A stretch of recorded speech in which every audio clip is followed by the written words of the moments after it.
Thank you for joining us for this CAP webinar on the new CAP schemes. My name is Mary Carey. I'm a Principal Officer in the Direct Payments Unit here in Portlaoise.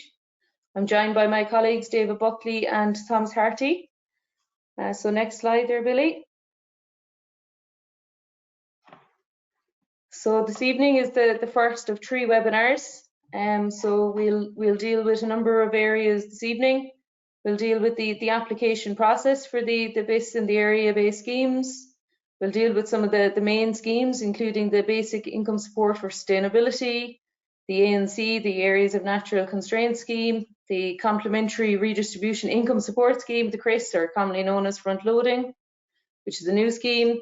We'll also deal with the eco scheme, and then we'll also deal with some common topics that impact on a number of the area-based schemes, that being active farmer, agricultural activity, and land eligibility. So if you have any questions in relation to those topics, you can use the questions tab, which you should see on the right-hand side of your screen. Now then we'll also have further webinars, another webinar on Thursday, which will look at conditionality, which replaces cross-compliance. We'll also look at the area monitoring system and geotag photos, and the strong corporation measure and the protein aid scheme. So if you have any questions in relation to those topics, you might register for the webinar on Thursday and use that opportunity to ask any questions that you may have. Then next Tuesday, we'll have a webinar on payment entitlements, the National Reserve, and the new Young Farmer Scheme. So if you have any questions in relation to those topics, I might ask you to join that webinar next Tuesday. So for this evening, just to say that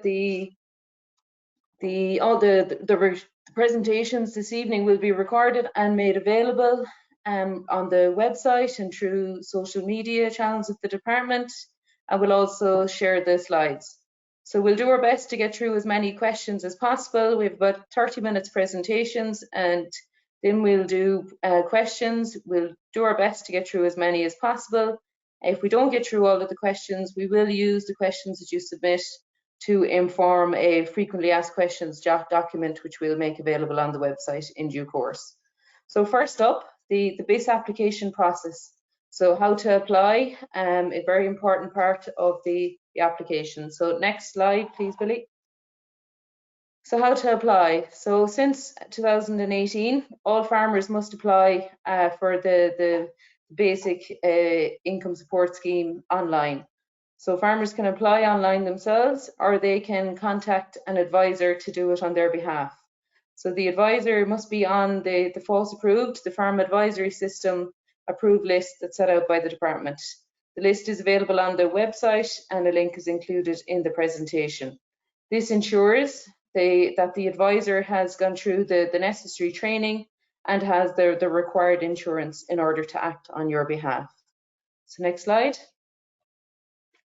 So then if you are making the application yourself, you'll need to log on to agfood.ie. So in order to log on, you'll need your username, your personal access code, and your password in order to log on. If you have problems logging on, then you should contact the Cavan help desk, the Ag Food online help desk, which will show the contact details later on. Next slide, please, Billy. So then once you've logged on, you'll see there's a basic income support for sustainability icon under the authorized application. So you should click on that in order to apply. Next slide, please, Billy.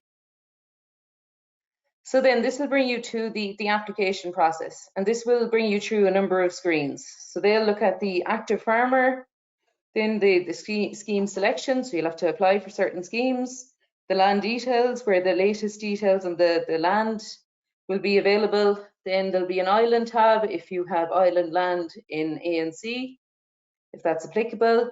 Then there'll be a screen on your Gov.ie and on your eco scheme, and if you're in acres, then there'll be a screen on acres, and if you've selected to apply for the strong corporation measure or the SIM, then there'll be a screen on that. And the final screen will be the review and submit screen, which is obviously very important. But on the scheme selection, so it's very important that you do click to apply for the scheme. So highlighted in green that you have applied. If it's highlighted in white, then you have not applied for that scheme. So that's really important that everyone applies for all of the schemes that they wish to apply for. So next slide, please. So then the number of schemes that you can apply for on the BISS application, so the other area-based schemes. So the basic income support, the BISS, areas of natural constraint, both of which we'll cover later on this evening. Same with the complementary redistribution income support for sustainability, the CRISS, and the eco scheme. So we'll cover these first 4 schemes this evening. Then protein aid and the strong corporation measure will be covered on Thursday evening. The complementary income support for young farmers, that's the replacement for the young farmer scheme, that will be covered next Tuesday. The BISS and other area related schemes also is the annual claim for the acres application and for our organic farming scheme. So they're all the schemes that are covered by the BISS application. Next slide, please, Billy. So then the basic income support scheme. So this is the replacement for the basic payment scheme, which is the largest part of your direct payments and your payments under the department schemes in most cases. So to draw down a payment under the new BISS scheme, you must have an eligible hectare, and it's based on payment entitlements. So again, the payment entitlements will be covered in the webinar next Tuesday, so please join there if you do have questions on payment entitlements. But the basic principle is the same, that you must have 1 eligible hectare of land declared in order to draw down payment per payment entitlement. Some of the big changes under the basic income support for sustainability are on capping, the active farmer requirement, and land eligibility. So on capping, the first main important point on capping is that the maximum payment will be effectively 66,000. So this is in order to ensure equitable payment and that there isn't significant payments going to a small number of farmers. So the capping is only based on the BISS payment entitlements. So all of the other schemes that I mentioned previously, the capping does not apply to those schemes. Another important point is that there's no deduction of salaries. It's based on your payment. And if your payment is more than 66,000, then you will not receive that payment. The maximum payment is 66,000. So next slide, please, Billy. So then the active farmer requirement is another big change. So the active farmer check, it's essentially to ensure that the person receiving the scheme payments is the person actually farming the land or taking the agricultural risk associated with the land being claimed. So the farmer can satisfy the active farmer check in a number of ways. So the first one is to meet a minimum stocking rate, and that's the 0.1 livestock unit per hectare. And this can be met either using the stocking rate level in 22 or in 23. Alternatively, farmers can also satisfy the active farmer check by carrying out other farming activities, such as producing crops, cutting hair silage, topping, or maintaining landscape features, etc. So a farmer doesn't have to maintain stock. Stock is just one of the options that is available to farmers.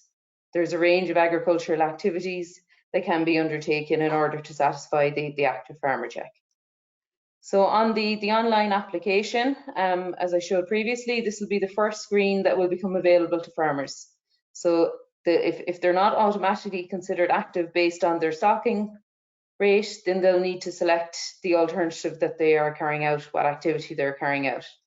If the agricultural activity that they're carrying out is not covered in the options, then they can use the other option and type into the open text box whatever they're doing. So for example, if a farmer has only forestry eligible only land, then they should use the other option and type in forestry eligible only.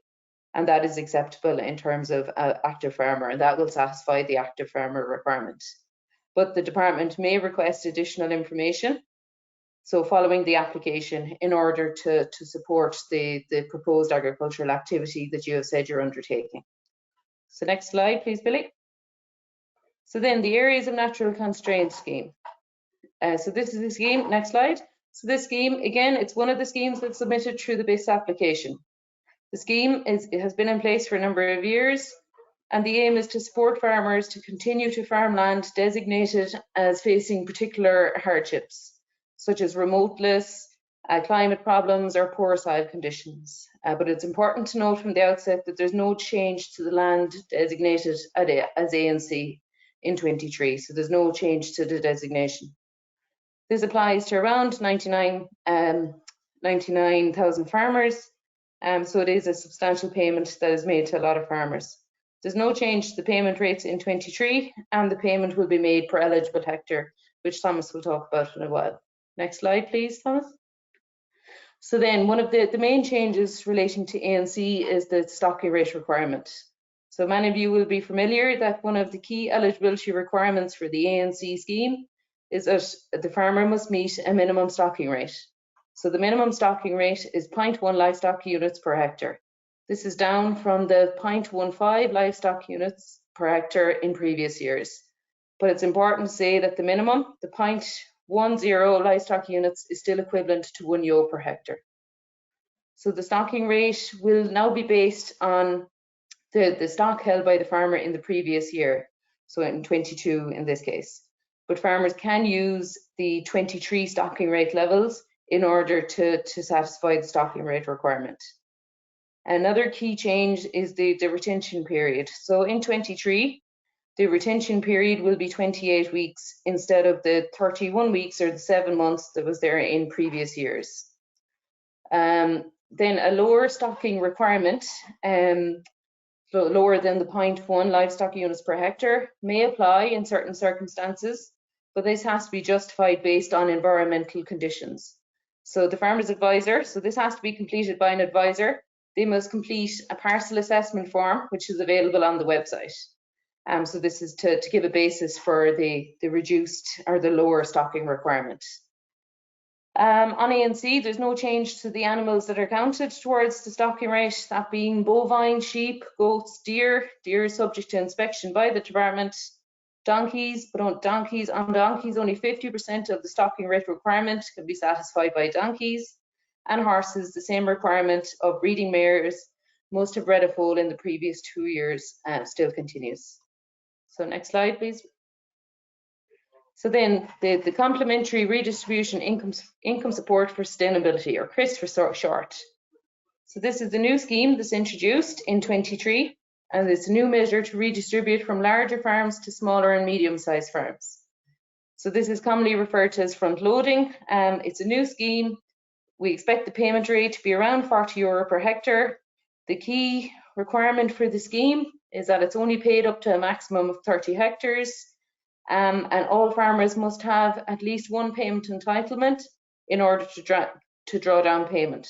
But payment is per eligible hectare. So take an example of farmer A with 20 hectares, then they get 40 euro on all 20 hectares, then they'll get a payment of 800 euro under the CRISS. Farmer B has 30 hectares, so the maximum number of hectares allowed under the scheme. So they'll get a payment of 40 euro per 30 hectares, that's 1200 euro. So that's effectively the maximum that a farmer can receive. So even then, if you take farmer C with 50 hectares, so they'll still only be paid on the 30 hectares, so they'll still only receive 1200 euro under the CRISS payment. So then, next slide. So then the eco scheme, I'll hand you over to David. Okay, thanks, Mary, and good evening, ladies and gentlemen. And just before I get started into this, I know there's a number of questions coming in, maybe people that joined late. So all the presentations, as Mary would have said at the start, they are going to be, we'll put them up on the website later, so they'll be available for everyone. So there's no need for people to be taking photos or notes or one thing or another. And equally so, the recordings will be put up. So just to put people's mind to rest. Okay, so eco schemes. So I'm going to spend a few minutes just going through eco schemes pretty briefly. So the eco scheme itself. So it's effectively an annual agri-environment scheme that rewards farmers for undertaking actions that are beneficial to the climate, to biodiversity, water quality and the environment. So the eco scheme themselves, it's a requirement that every member state has one per Article 31 of Regulation 2021-2115. So while it's mandatory for the member state, it's voluntary for farmers whether they want to participate or not.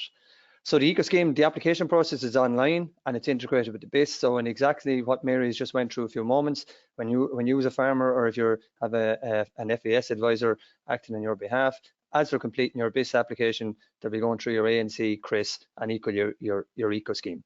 So in terms of the payments, which is obviously an important part, so it's intended they will issue to farmers annually and a very similar time frame to what would have been there for BISS, so late October and then the balance in December.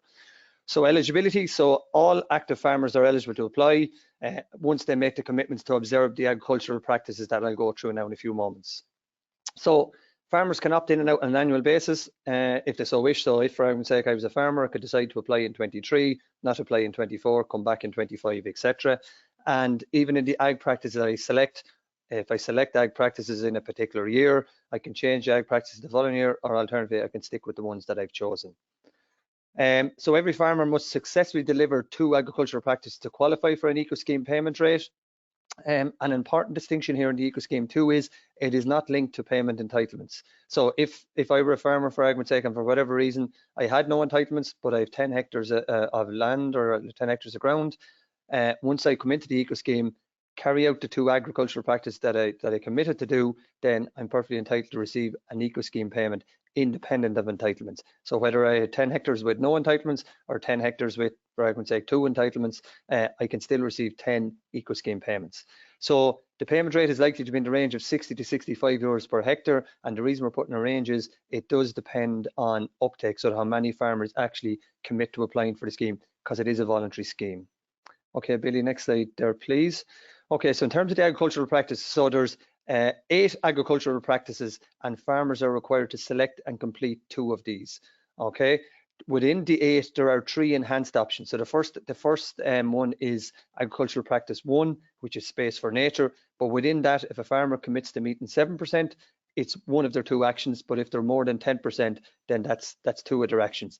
Equally so in extensive livestock, there is 2 actions, and I'll go through them in a moment, and equally so for agricultural practice 4, which is tree planting.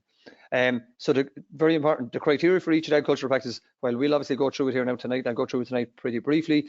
All of the detail is set out in the terms and conditions of the BISS terms and conditions from pages 16 to 31. So it's really important that you do take the opportunity to review them before you apply for the scheme. Okay, Billy, if you wouldn't mind moving on there, please. So then agricultural practice 1. So agricultural practice 1, there's been lots written about this obviously over the last number of weeks and months, but this is probably the big one for a big cohort of farmers. So this is space for nature, and effectively this is where we're trying to reward farmers for the